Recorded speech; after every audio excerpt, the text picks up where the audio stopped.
Martino. Sa vulgarisation est d'une grande clarté. La controverse adore Richard. C'est comme ça.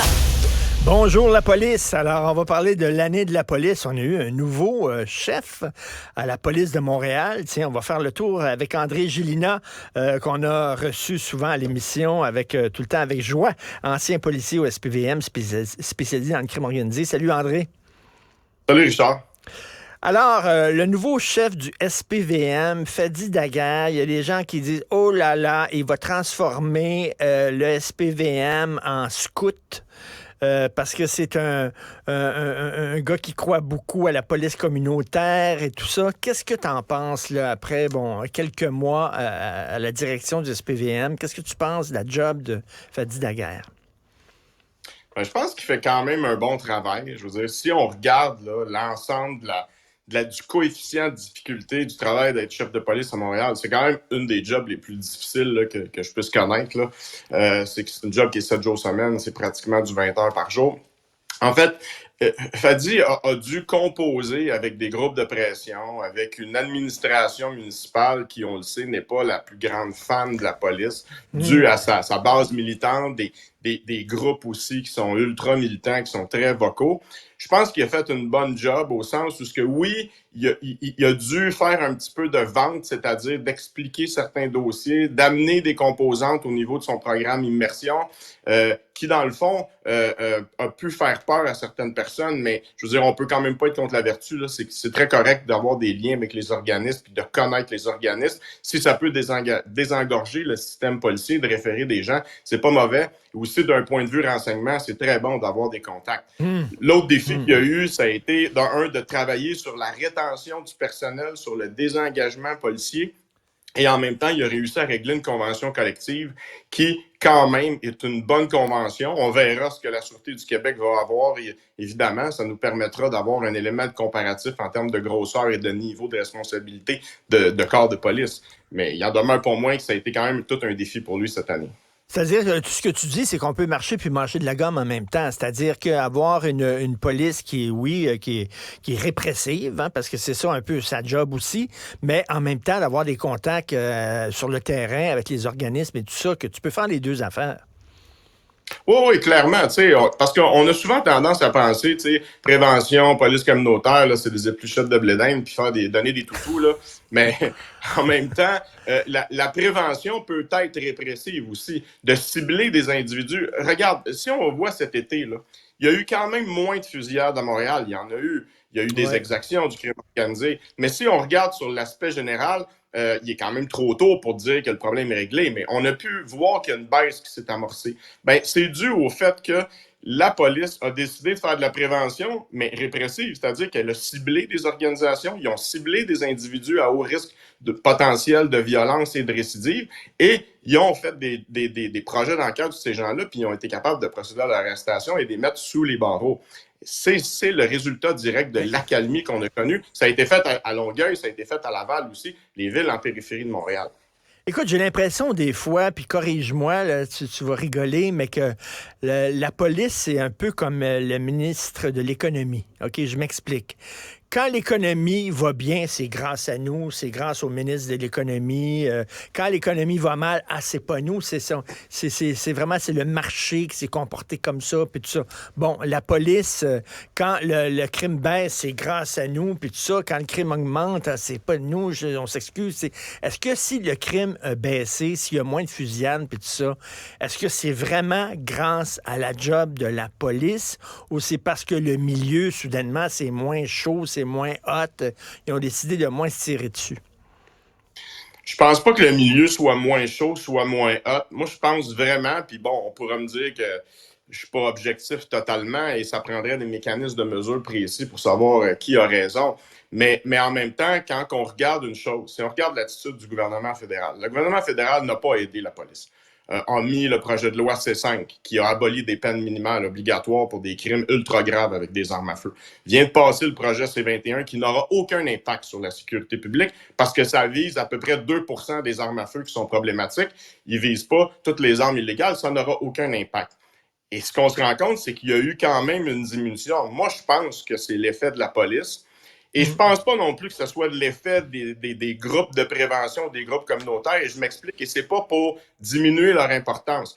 On le sait tous que la prévention, c'est d'un objectif à long terme. C'est comme un REER. Si tu mets de l'argent dedans aujourd'hui, tu ne verras pas l'usufruit dans 2 jours, 3 semaines, 1 an, 2 ans, c'est à long terme.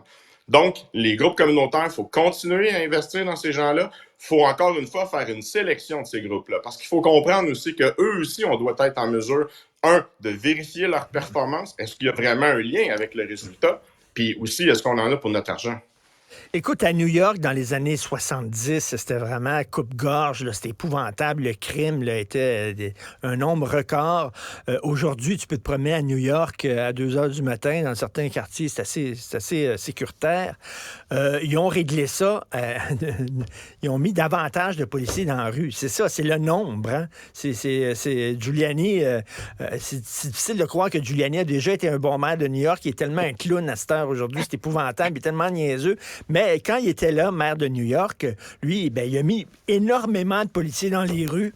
Puis c'est comme ça qu'ils ont réussi à diminuer le crime. Est-ce que c'est pas ça qu'on devrait faire à Montréal? Malheureusement, les jeunes policiers, ça leur tente pas nécessairement de venir travailler à Montréal. Puis en plus, il y a de la pénurie de main-d'œuvre. Ben oui, tu l'as bien décrit. Il y a aussi toute la pression médiatique. On l'a vu aussi au cours des dernières années, le manque d'appui de certains politiciens municipaux envers leurs policiers. Tu sais, quand tu sais que tu vas faire des interventions, que tu risques d'être blâmé dans les médias, puis qu'en plus, ta chaîne hiérarchique, puis quand je parle de chaîne hiérarchique, je parle pas non seulement des cadres policiers, je parle aussi des politiciens qui sont directement responsables de la police, bien, c'est sûr que tu n'as pas nécessairement envie d'être celui qui va se faire vilipender puis qui va se faire crier des noms. Ça, c'est humain. C'est comme dans n'importe quel travail. Puis, il faut jamais oublier une chose aussi, on est à peu près la job la plus scrutée parce que n'importe qui aujourd'hui se transforme en simili-journaliste avec son téléphone, puis évidemment, va montrer seulement le bout de l'intervention qui fait son affaire et non pas ce qui s'est passé vraiment avant et après. Faut le tenir en compte aussi, là. On n'a pas le choix. Ben justement, tout le débat là, autour du racisme systémique de la police, là, il me semble que c'était très fort au début d'année. On dirait que ça s'est calmé. On se souvient, à Québec, les policiers ont fait une intervention au Dagobert. C'était surtout des Noirs qui ont sorti, qui ont arrêté, tout ça. Les gens, il y a des groupes de pression épouvantables, racistes. On a appris après que ces Noirs-là, ben, c'était des bandits, c'était des voyous, c'était des bombes qui étaient très connus dans le quartier, tout ça.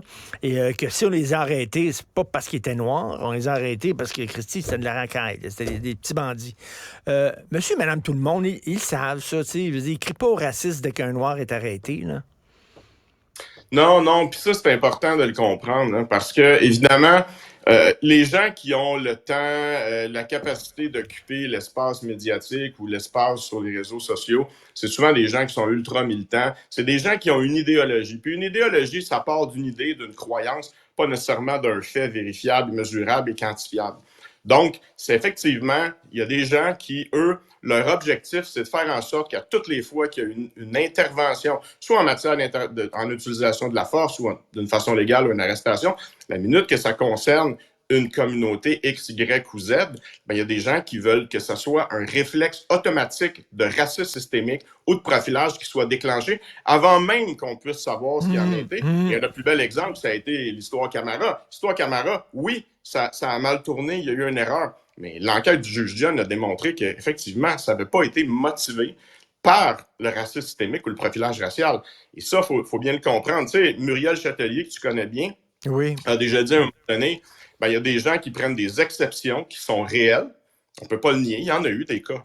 Mais en même temps, on prend ces exceptions-là, on les met bout à bout, et là, on essaie d'en tirer une règle générale. Et ça, je pense que c'est fallacieux et c'est malhonnête intellectuellement. Puis, tu sais, il faut le dire, là, je sais que c'est très délicat, puis il faut mettre des gants blancs jusqu'au coude, mais tu sais, il y a un aspect ethno-culturel au crime, tu sais. Je m'excuse, les pimps, souvent, on voit les photos dans le journal, les pimps sont souvent des gens racisés. Je dis pas que tous les gens racisés sont des pimps, mais je dis c'est ça. Les Hells Angels, c'est tous des blancs.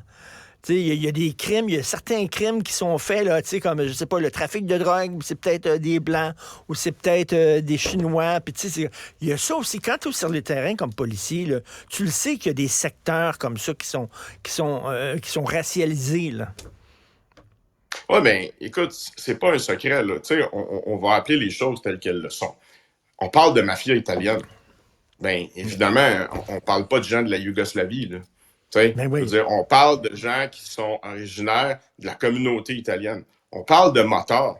Ben, c'est notre fameux Québécois de souche, là. Je veux dire, puis tu sais, si on se reporte dans le temps de la guerre des motards, là, ben, si vous rouliez un GMC Yukon, un Harley Davidson ou un Jeep Grand Cherokee ou un Cadillac STS dans le temps, puis vous aviez les cheveux longs, puis une barbe, puis des tatouages, c'est sûr et certain que vous correspondiez exactement à la problématique du moment. Puis les gangs de rue, ben oui, ce n'est pas une composante qui est complètement homogène, mais il faut réaliser que ça concerne certaines communautés, comme la communauté haïtienne, jamaïcaine, arabe, latino. Mais c'est pas un jugement de valeur sur ces communautés-là. C'est pas tout le monde dans ces communautés-là. C'est comme de dire, Montréal-Nord, c'est un milieu difficile pour les gangs de rue, donc tout le monde va devenir des criminels. Non, mais ça fait pas de sens. Il y a plein de gens qui émanent de quartiers difficiles, que ce soit Saint-Henri, que ce soit Montréal-Nord, que ce soit la Petite Bourgogne, puis qui vont devenir tout à fait honnêtes, respectables et qui vont s'en sortir.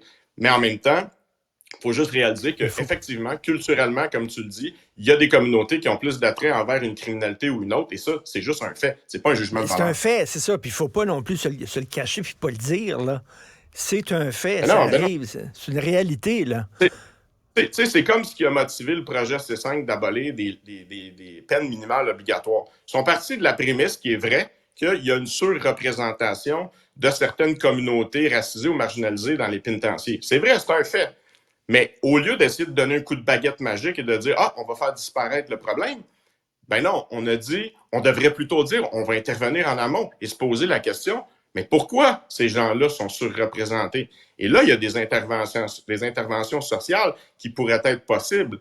Parce que c'est un peu nivelé par le bas de dire « Ah, c'est comme si on disait « Ah, les gars ont de la difficulté à passer le secondaire 5, ben on va abaisser la moyenne à 20 comme ça, le problème est réglé. » Non, mais ça n'a pas de sens, là. Mais il faut surtout se rappeler une chose. Ces gens-là n'ont pas été victimes d'erreurs judiciaires. Ces gens-là ont été reconnus coupables par un des meilleurs systèmes de justice au monde, qui n'est pas parfait, il faut le dire, il n'y a rien de parfait. Mais en même temps, on est bien mieux de se poser la question pourquoi ces gens-là sont tentés de franchir le Rubicon et de devenir criminalisés, et à ce moment-là, cibler nos interventions. Bien, tout à fait. Et puis, tu sais, pour bien cibler les interventions, ben, faut nommer les choses. Hein? Albert Camus disait lorsqu'on nomme mal les choses, on ajoute au malheur du monde. Exactement. Il faut nommer les choses, puis après ça, justement, on agit en fonction de la réalité. André Gélinas, tout le temps, un plaisir de te parler. On va continuer la conversation en 2024. Passe un beau temps des fêtes. Merci, André. Pareillement, toi aussi, Richard. Au plaisir. Bye-bye.